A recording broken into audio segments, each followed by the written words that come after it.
them. Across the province, the number is 1-800-825-5950. In Metro Vancouver, the number is 604-669-3733. If you're on your cell phone, you can reach us at star or pound 690. You can also tweet us at BC Today or email us at bctoday@cbc.ca. Today, we are also streaming this half hour of the show on Facebook, so you can log on to your own Facebook account and head to our CBC Vancouver page to watch this portion of the show. You can also watch it on Twitter at CBC News BC or on our CBC Vancouver YouTube channel, where we will also take your questions. You can comment beneath on the videos. Well, joining us now in studio to tell us more about the stories you've been hearing all week on CBC Radio is Jeremy Allingham. He is the journalist behind CBC's news series, Brain Trust. Hi, Jeremy. Hey, Belle. So, Jeremy, can you tell us a little bit more about this series and what specifically you looked into? Yeah, so with Brain Trust, we're looking into the world of concussions, traumatic brain injuries, degenerative brain diseases like chronic traumatic encephalopathy, or CTE, and the medical research that informs their treatment. The journalism has included a deep dive into what we know is the most influential medical research paper on concussions in the world, and that is the consensus paper on concussion in sport.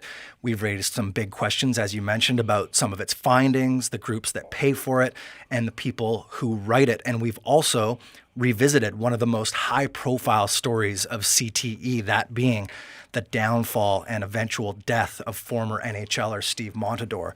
His family is carrying on with a lawsuit against the NHL, saying the league failed to protect him from concussions and their long-term consequences. The league has denied any wrongdoing, refuting the claim that it has a responsibility to study the long-term effects of concussions or to refrain from promoting violence in the game. And of course, a big part of this, and as we're doing today, is reaching out to our audience to hear their stories about suffering and then facing the sometimes debilitating symptoms of brain injuries. So we've already got calls and tweets coming in. I can see this here. What prompted this investigation, Jeremy? So this is a story I've been covering for a long time, and it started with a series from a couple of years ago where I focused in on fighting in junior hockey. So I was expecting more of a debate in covering that topic, but what I found were stories of devastation, of young athletes who chased their dreams and ended up suffering the consequences of bare-knuckle boxing on ice. And those consequences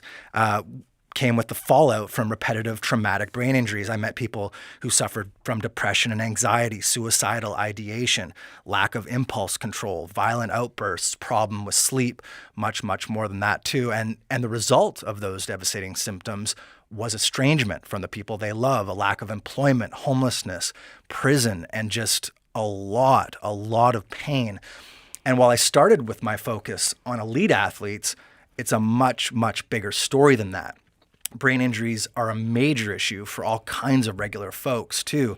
Every year in BC, approximately 14,500 people visit emergency rooms because of concussions, and numbers out of Ontario in the United States show concussions occur at a rate of about 1,100 per 100,000 people, so more than 1% of the population. What other stories can our listeners expect? I know you're going to be doing a lot more on the coast this afternoon. Yeah, for sure. 6, yeah. Well, on our afternoon shows today, we'll be hearing two riveting personal stories of folks who faced big challenges when it comes to traumatic brain injuries, but in a twist, they've come out the other end and have now dedicated their professional lives to helping people in the same situation.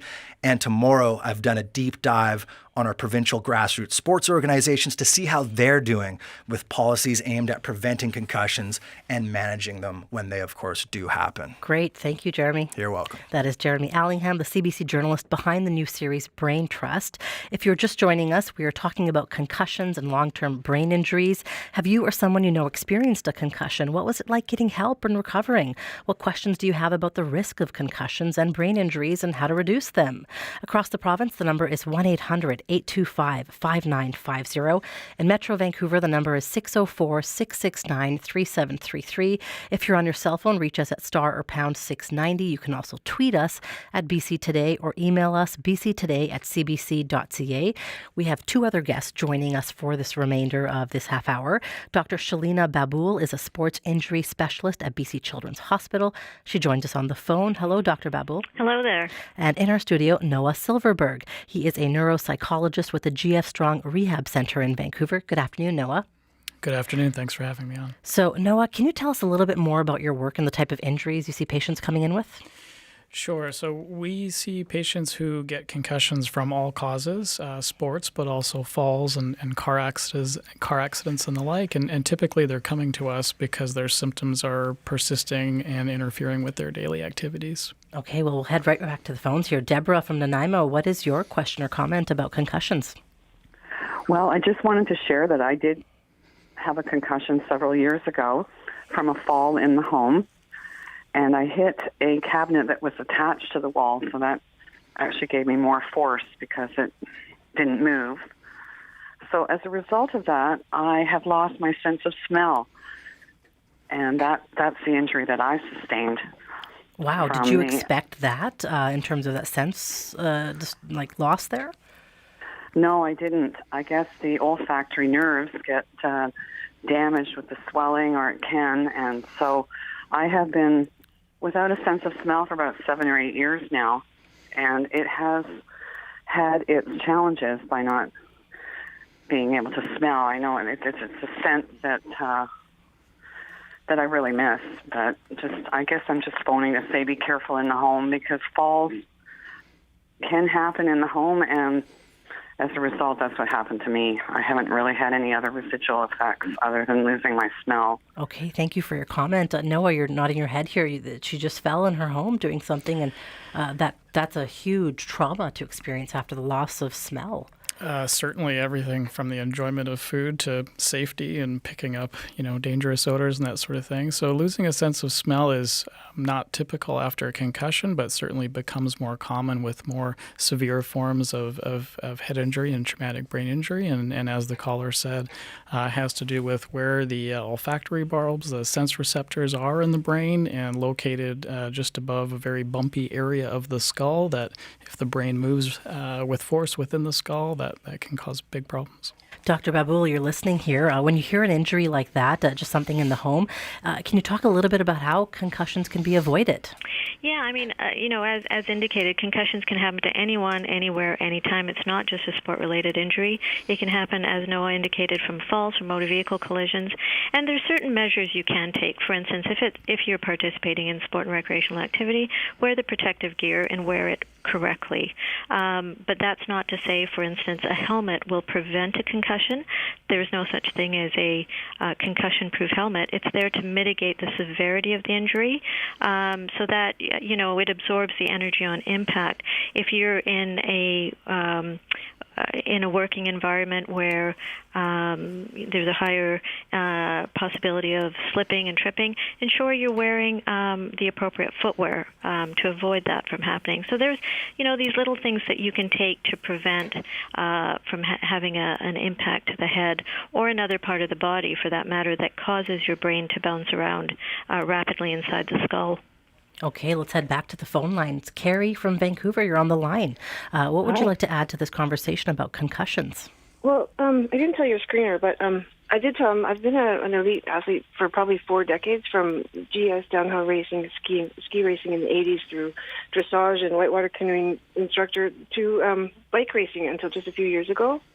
And the one thing, I've had many concussions. A lot of it was done with, we didn't even think about helmets in the 80s. And I've had concussions where I'd see double for 2 weeks. The one thing that racing taught me, bike racing, is that there are new helmets called MIPS helmets. And it's almost like having a second layer of cerebral fluid. It has movement, so it catches that twist at the end of your fall. Like if you drop a bowl of jelly, you see it jiggling, and that's really dangerous to your head. It tears the circuits in your brain. And the MIPS helmet is like, it absorbs a lot of the, it sort of is like having a second skull, almost. Okay. So I would suggest that for anybody who's an athlete. Dr. Babul, have you heard of this MIPS helmet? I have. And how useful is that in prevention? So again, I mean, our helmet technology has really been advanced over the last decade, and there are new measures, new designs, new materials being employed and used.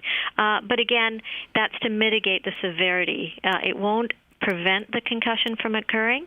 But the idea is to really, on impact, absorb and transfer that energy throughout the helmet so that your brain isn't as impacted. So there are helmets like the MIPS helmet that can absorb more. You've got helmets that have an inner lining that releases and rotates so that you don't hit hard on impact.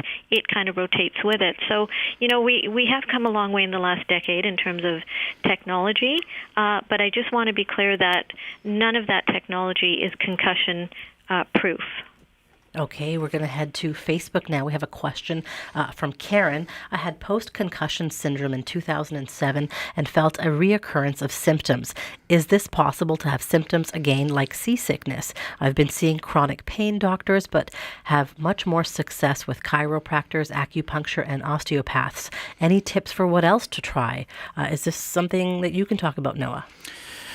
Sure, although typically concussion symptoms get better with time, it's not uncommon for people to experience dips and recurrences, sometimes brought on by excessive activity or other things. It's not necessarily concerning or problematic. It can be just a normal part of the course of recovery. There are a number of different treatments, more and more becoming available, but no single sort of go-to for people with this constellation of symptoms, and sometimes does require a bit of trial and error. Okay, Dr. Babul, what do you make of that? A patchwork of healthcare system. It seems like chiro, acupuncture, osteopath. She's asking if there's any more tips that she can try. Well, this injury is such a precarious injury, and no two concussions are alike. Everybody reacts and responds differently. And it also, the symptoms that are persistent or reappear indicates what kind of multidisciplinary care that's needed. So, for someone who experiences dizziness or vertigo-type symptoms, they would likely benefit from physiotherapy treatment such that they work on the cervicovestibular area of the brain or the brain stem. So, it really, for post-persistent symptoms, it really requires interdisciplinary care from a variety of professionals. Okay, we'll head back to the phone line. Sue, you were on the line from Surrey. What did you want to add to this conversation about concussions? Hi there. I suffered a concussion last year while hiking, and I fell about 32 feet. So my experience from that is initially, obviously, I didn't experience concussive symptoms, but within the month, it just, everything just felt like my brain was just shook, which it was. I was having difficulty coming up with words. Talking really slow. I couldn't be around a group of people, even though it was like my own family members. Just anxiety from it. I suffered a bit of depression from it. I just wanted to add on that I do agree about the interdisciplinary team. However, as a patient, when you are stuck at home, you don't have access to your phone, you don't have access to computer, because you're not physically able to use all those things, or radio or anything. I found it very challenging to look for resources. I couldn't drive. Being on the phone, just my brain wasn't working to look for resources. I happened to be lucky. I stumbled upon one of the clinics that does cranial massage, which was like a blessing for me. It released a lot of pressure in the sinuses and the head, and I would recommend that to anybody who's experiencing a lot of pressure in the head. That helps. I did go to a concussion clinic. There's only one, I think, in Fraser Health. It was good to sit down and talk to somebody, but again, it was all those things that I already knew what concussive symptoms would be like. What I think was missing was a comprehensive something, a booklet or resource for patients, for me to know, okay, these things are available, like a cranial massage or vestibular therapy, anything to do with counseling, because obviously this stuff like that just pushes you into depression when you seriously can't even walk, go out or do anything. I just felt a little bit that this part was missing. I had to do my own research. Yeah, and that impact coming of from them on your yeah. mental health is huge. Noah, can you talk a little bit about the impact on mental health when she's talking about you can't use a phone, radio, can't go out as much?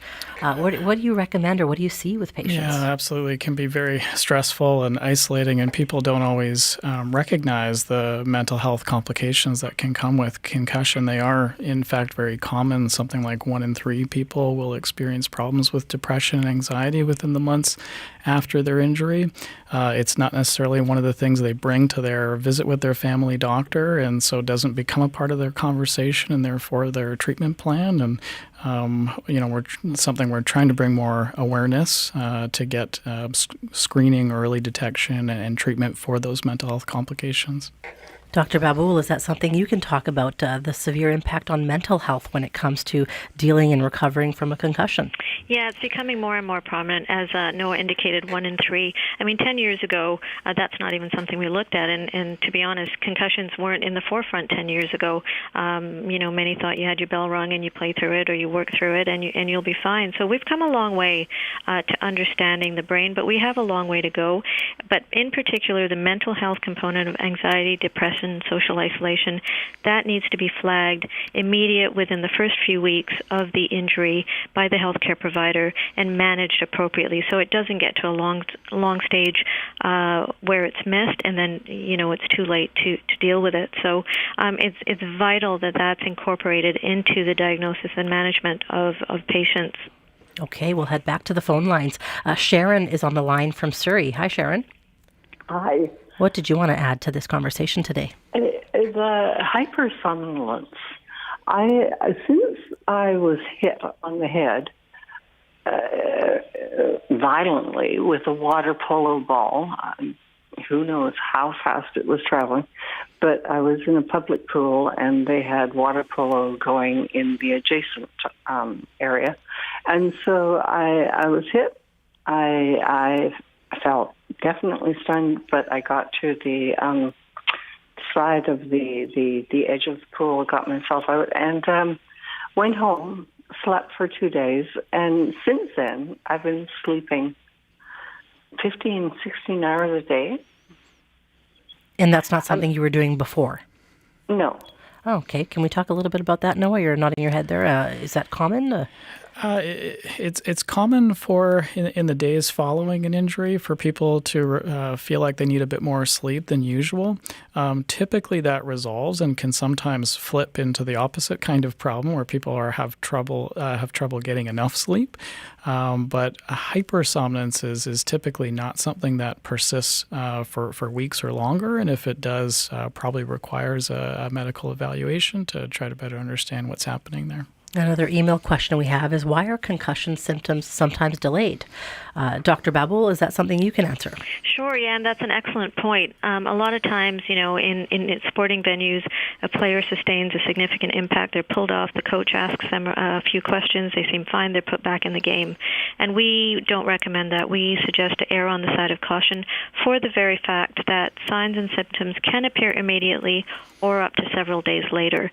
So what we say is, would you rather be out for 2 days or 2 months or 2 years? Because if you have sustained a concussion and you play through it, you're now 3 times more likely to sustain a second concussion, potentially more severe in nature and with more significant symptoms. So this is all about the precariousness of the brain, the complexity of the brain, and why some symptoms appear over a short period of time and not immediately. Your brain is 3 pounds transmitting information at around 250 miles per hour with billions of neurons there. And during the impact, those neurons get sheared and torn. And sometimes that's why you see a delay in the symptoms. They kind of coin it as rush hour. When you're driving on the freeway during regular time, the cars are going through, there's no backlog, it's not bumper to bumper. But when there is a concussion, there's a backlog because of the sheared and torn fibers of the brain, which are akin to a road, so to speak. And because there's a backlog, information is not getting transmitted readily through as it normally would, and that's where you see the symptoms or a delay in the symptoms that appear. Okay, let's head back to the phone lines. Glenn from Prince George, you're on the line. Hi, nice to talk with you. I'm pretty thrilled that you're doing this program today. Yes, what did you want to add? Have you dealt with a concussion? Yes, I've had a very severe concussion in 2012, and I had a head-on crash with a grader on this black ice, and so. But what I'd really like to say, when I've had another concussion in January of this year, so I've had multiple concussion at this point. But what I would like to really talk about is the great, really tremendous difficulty that I've had in accessing any help. I sort of think it began in the hospital where I had multiple severe injuries, and they asked me, did I black out? And I didn't know what to say. I said, no. What really happened, I went to another place. I was somewhere between the living and the dead, and I had visions and different things, Anyway, they said no. So that was sort of the end of the story. Nobody asked me anything further. Wow, so you just had a hard time getting continuous care, probably, it sounds like? Well, see, I've really had to, diagnose myself, and I do have a family doctor, and he's very good and trying to help me, but we haven't gotten anywhere with referrals, and I was just having such great symptoms, severe symptoms, that at the time of 8 months, when someone said, that sounds like concussion injury. Wow. And I just had an epiphany. Well, of course, and sometimes it takes longer, to get diagnosed. To recognize it yourself. And so anyway, the problem I had, I was in a vehicle accident, and so I made an ICBC claim, and even from the hospital, they made me call ICBC and make a claim. Okay, so this goes on. We're going to broaden this out here. Thank you for your call, Noah. Talk a little bit about people, the delay when it comes to getting a diagnosis or recognizing the symptoms. Do you see that by the time people get to you? We do. So the initial diagnosis of concussion is often missed in an emergency department kind of setting because concussions happen in the context of, for example, a car accident where other parts of the body are injured, and sometimes those other injuries can draw the attention of the medical personnel whose job it is to really rule out any sort of life-threatening situations, and concussion is usually not high up on that list. So it's sometimes not until people seek follow-up care that they get a proper diagnosis, but I would urge callers to be cautious with self-diagnosis, and if they are wondering about whether they've had this kind of injury, to go seek medical help. Okay, Dr. Babul, any advice to somebody who's, maybe experiencing what this last caller had, took a while to get diagnosed, didn't recognize the symptoms? What do you want to say to people in terms of last words on that? Yeah, unfortunately in our province, we don't have a publicly funded concussion-specific clinic where it has comprehensive care as many of the other provinces have. We're fortunate to have GF Strong and the team out there, but we're working on that, and we recognize that this is a major gap in our province, and we're trying to secure funding and support to actually establish a provincially funded concussion clinic so that individuals such as this caller has one concerted place where they can go to receive the multidisciplinary care that they need. Okay. All right. We'll just quickly get to one email. I was in an accident 10 years ago and suffered a concussion, which I'm still suffering from every day. Constant headaches, noise, and light sensitivities, as well as whiplash. I was wondering how common it is to either have a concussion last this long or have a neurological response that gives you lasting symptoms of a concussion. Noah. Yeah, we don't know exactly how common it is for people to have lingering symptoms beyond months. We certainly know that it happens. We are also better understanding that there's probably a number of different reasons why those symptoms are persisting. May partly, of course, be due to the initial injury itself, but often is complicated by chronic pain or mental health issues and other things that tend to keep the symptoms going. Okay. Thank you so much. That is Dr. Shelina Babul, a sports injury specialist at BC Children's Hospital, joining us on the phone. Thank you for that, Dr. Shelina. My pleasure. Thanks for having me. And Noah, me. thank you for being in our studio as well. Noah Silverberg is a neuropsychologist with the GF Strong Rehab Center in Vancouver. Thank you so much to everyone who joined us on the show today. Thank you for calling, tweeting, and emailing us your thoughts. Check out our Twitter feed at BC Today and the CBC Listen app. I'm Val Bratch, sitting in for Michelle Elliott. I'll be back tomorrow. Have a great afternoon.